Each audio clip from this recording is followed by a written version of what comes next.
আসসালামু আলাইকুম রহমতুল্লাহ। আজ কথা বলবো, আমি মুসলিম, আমি নামাজ পড়ি, আমি মসজিদে যাই, আমি ইবাদত বন্দী করি, আমি জিকির করি, কিন্তু আমি আল্লাহর শাসন প্রতিষ্ঠিত করতে আমি রাজি না। আল্লাহর শাসন প্রতিষ্ঠিত করার জন্য যেসব দল সংগ্রাম করতেছে সেসব ইসলামিক দলের সাথে যেতে রাজি না। অথচ আমি নামাজ পড়বো, মসজিদে যাব, আর আল্লাহর কাছে টুক করে কবে যে আল্লাহ আমার বেহেশতে দিয়ে দাও। বেহেশতে গিয়ে অত সস্তা? হ্যাঁ, মহান আল্লাহ বেহেশতটা দিবেন হচ্ছে কি আপনার জান এবং মাল, এই দুইটা কিভাবে খরচ করছেন। জান দিয়ে আল্লাহর শাসন প্রতিষ্ঠিত করছেন না করেন নাই, নাকি আমলিগের মতো যেগুলা দল ইসলামিক কোনো শরিয়া ভিত্তিক না, ইসলামিক শাসন ব্যবস্থা কায়েম করার জন্য সংগ্রাম করে না, ইসলামিক শাসন ব্যবস্থাকে রাষ্ট্রে পরিচালিত করার জন্য যাদের নীতিতে নাই, যাদের সাংগঠনিক নীতিতে নাই, বিএনপি দলের নীতিতেও এটা নাই, তাহলে ওই সব দলে যারা ভোট দেবে, ওসব দল যারা সাপোর্ট করবে, তারা কবিতা আল্লাহ আমি তো বিএনপি সাপোর্ট করছিলাম, আমি তো আওয়ামী লীগ সাপোর্ট করছিলাম, আমার বেহেশতটা দিয়ে দাও। কানে কষে থাপ্পড় দিয়ে আল্লাহ খেদাই দেবে। আল্লাহর শাসন প্রতিষ্ঠিত করার জন্য যুগে যুগে আল্লাহ নবী পাঠাইছেন। ইউসুফ নবীর কথা মনে আছে? ইউসুফ আলাইহিসসালাম খুবই সুদর্শন ছিলেন, অনেক কষ্ট করেছেন, গোলাম ছিলেন, তারপরে এক পর্যায়ে আল্লাহ তাকে মহিমান্বিত করে দেশ শাসন করার মতো ক্ষমতা অর্পণ করার সঙ্গে সঙ্গে রাজা এবং সে বসে একবার আইন জারি করে দিয়েছিল যে আল্লাহর আইন প্রতিষ্ঠিত, এক আল্লাহর ইবাদত করা ছাড়া অন্য কোনো ধর্মে রাষ্ট্রীয়ভাবে এটা নিষিদ্ধ। আল্লাহ রাসূল সাল্লাল্লাহু আলাইহি সাল্লাম, আরে উনি দল করেন নাই, রাজনীতি করেন নাই, উনার দল না থাকলে পারে এত লোক যুদ্ধবিদ্রোহে উনার পক্ষে গেল কী করে? উনার পক্ষে যারা গেছে তারাই তো উনার দলের। আমি ইসলাম মানলাম, আমি নবীকে বিশ্বাস করলাম, সব করলাম, নামাজও পড়লাম, মসজিদে গেলাম, কিন্তু আল্লাহর রাসূল যে দল করছেন ওই দলের সাথে আমি থাকলাম না। আল্লাহ যে আইন প্রতিষ্ঠিত করার জন্য যে সংগ্রাম করতে বলছেন, দেশ প্রতিষ্ঠিত করতে বলছেন, সেটা আমি করলাম না। আমি বেহেশতে চাইলাম, আমি আল্লাহর দলে থাকলাম, আমি মুসলমান থাকলাম। হলো মুসলমান থাকা যাবে? কেমন করে মুসলমান থাকা যাবে?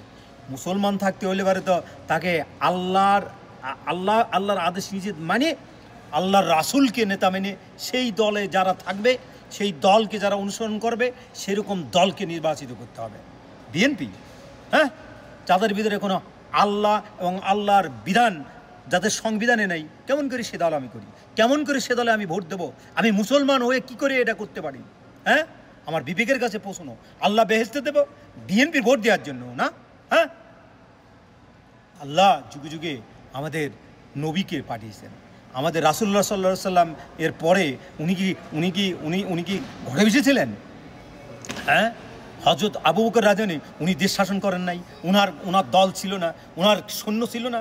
হযরত আবু বকর রাদিয়াল্লাহু আনহু অধপৃথিবী শাসন করেন নাই, ওনার কি দল ছিল, সৈন্য ছিল? তো ওনার দল সৈন্য থাকার পরেও তাহলে কি আপনাদের খুব কষ্ট লাগে না? জামাতকে সাপোর্ট করতে কষ্ট লাগে? কষ্ট কিসের লাগে? হ্যাঁ, কাল কিয়ামতের মাঠে আল্লাহ এরকম কষ্ট লাগবে আপনাকে বেহেশতে দেওয়ার জন্য। তো আজকের বেহেশতে যাবেন একেবারে বুঝে থাকলাম আমি নিরপেক্ষ। ভাই, ও ভাই আমি নিরপেক্ষ, আমি কোনো দল করি না। ও ভাই আমি বিএনপি করি, বিএনপির তো রাজনীতির ভিতর তো ইসলাম নেই। আমি বারবার বলি সূরা মাইদার 44 থেকে 47 নম্বর আয়াতগুলো পড়বেন আপনারা।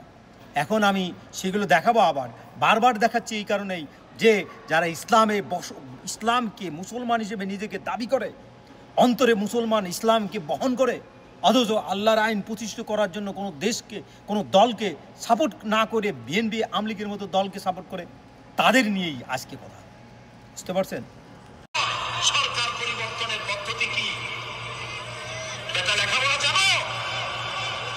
কিভাবে সরকার পতন হবে, কিভাবে আরেক সরকার আসবে, সরকারে যাবো কেমনে? সরকার পরিবর্তনের, সরকারে যাওয়ার পদ্ধতি কি? যদি গণতন্ত্র হারাম হয়, আল্লাহ তাআলা বলছেন অসাবিরুল ফিদান, পরামর্শ ভিত্তিক রাষ্ট্র পরিচালনা করা আল্লাহর হুকুম, এটাই গণতন্ত্রের ইঙ্গিত। নেতাদের কথা মানা যাবে না।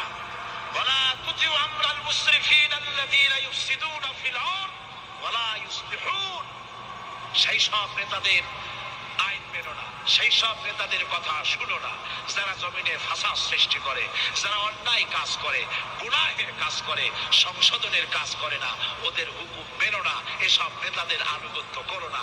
নিষেধ করেছেন কে? কে নিষেধ করেছেন? সুতরাং আইন মানতে হবে আল্লাহ, আর নেতা হিসেবে গ্রহণ করতে হবে আল্লাহর নবী জনাব মুহাম্মদুর রাসূলুল্লাহ সাল্লাল্লাহু আলাইহি ওয়াসাল্লাম।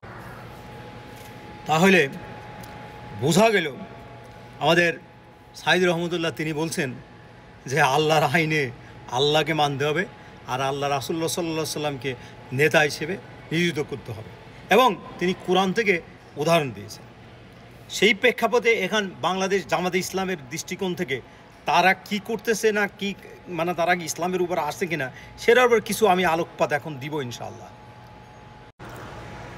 বাংলাদেশ জামাতে ইসলামের দৃষ্টিকোণ থেকে মানবজাতির প্রকৃত মুক্তি এবং শান্তি ও কল্যাণের একমাত্র উপায় হলো আল্লাহর দেওয়া জীবন ব্যবস্থা মেনে চলা। আল্লাহ তাআলা মানব জাতিকে পথ নির্দেশন দিয়েছেন কোরআন ও রাসূল সাল্লাল্লাহু আলাইহি সাল্লামের মাধ্যমে।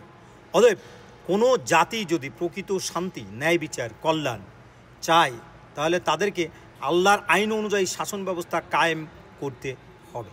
আমি আবারও এই কোরআন থেকে দলিল দিচ্ছি, যেটা সূরা মাইদার 44 নম্বর আয়াতে আল্লাহ বলছেন, যারা আল্লাহর নাজিলকৃত বিধান অনুযায়ী বিচার করে না তারা কাফের।